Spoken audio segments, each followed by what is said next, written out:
If you have a pulse, there are moments that just stop you in your tracks. Moments that cut through all the noise, the deadlines, and the everyday static, and remind you what this life is really all about. This week, we all witnessed one of those moments. It came from a place we usually turn to for laughter, the Jimmy Kimmel Live stage. But this was different. This wasn't about a punchline, it was about a gut punch. On Tuesday, November 11, Jimmy Kimmel lost his best friend, Cleto Escobedo Itai. And if that name sounds familiar, it's because Cleto was a fixture in our lives too. He was the brilliant, smiling musician, the leader of the show's house band.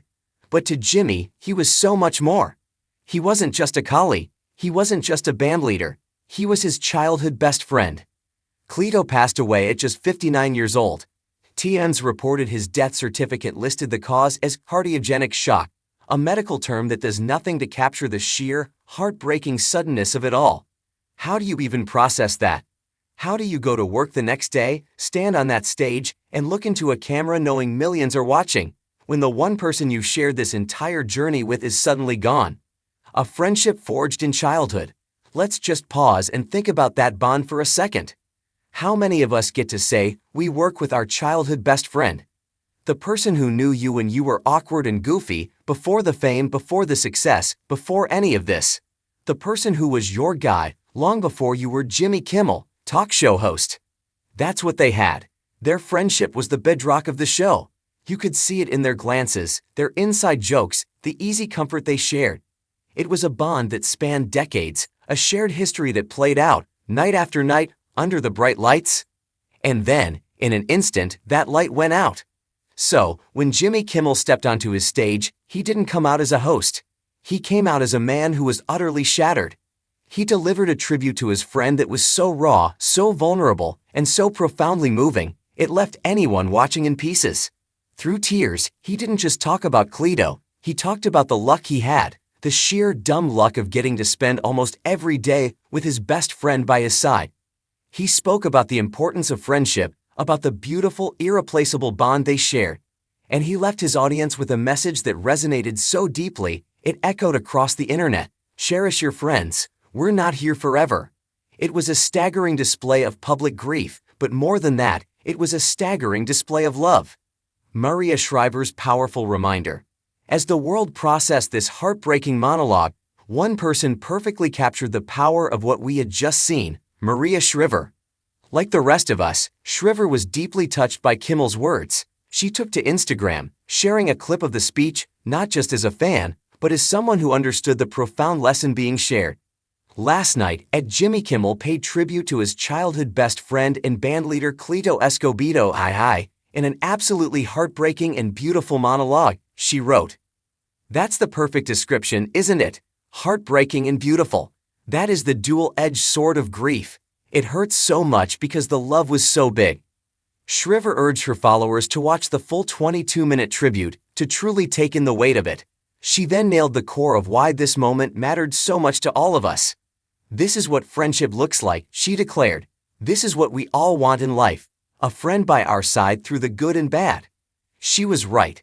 In a world that can feel so isolating, Kimmel and Escobedo had the real thing. They had the kind of through thick and thin bond that movies are written about, but they lived it out in real life, right in front of us. The wake-up call we all needed. But Maria Shriver didn't stop there. She didn't just want us to watch, she wanted us to act.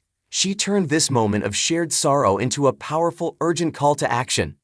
What Jimmy says sounds so simple, she continued, yet I hope we all take it to heart. Cherish your friends. We're not here forever. And this is the part where it gets personal for all of us.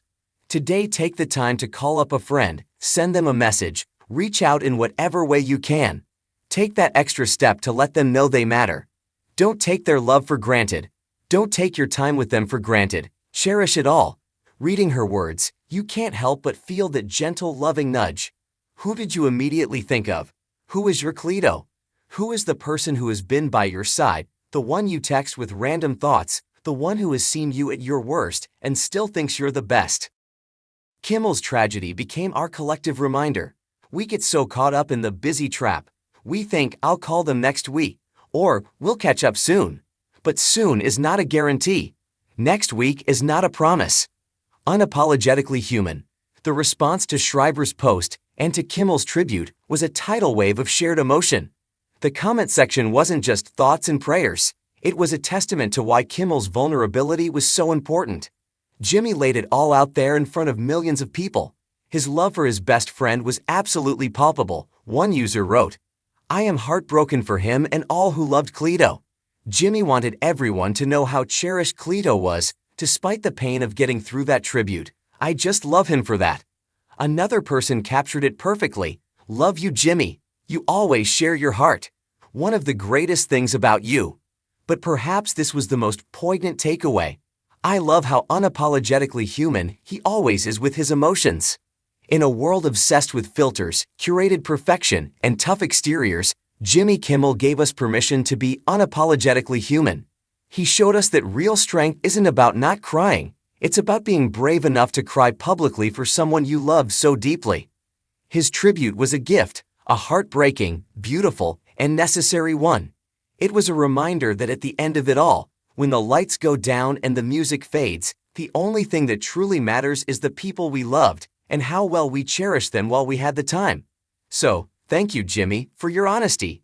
And thank you, Maria, for the reminder. Now, if you'll excuse me, I have a friend I need to call.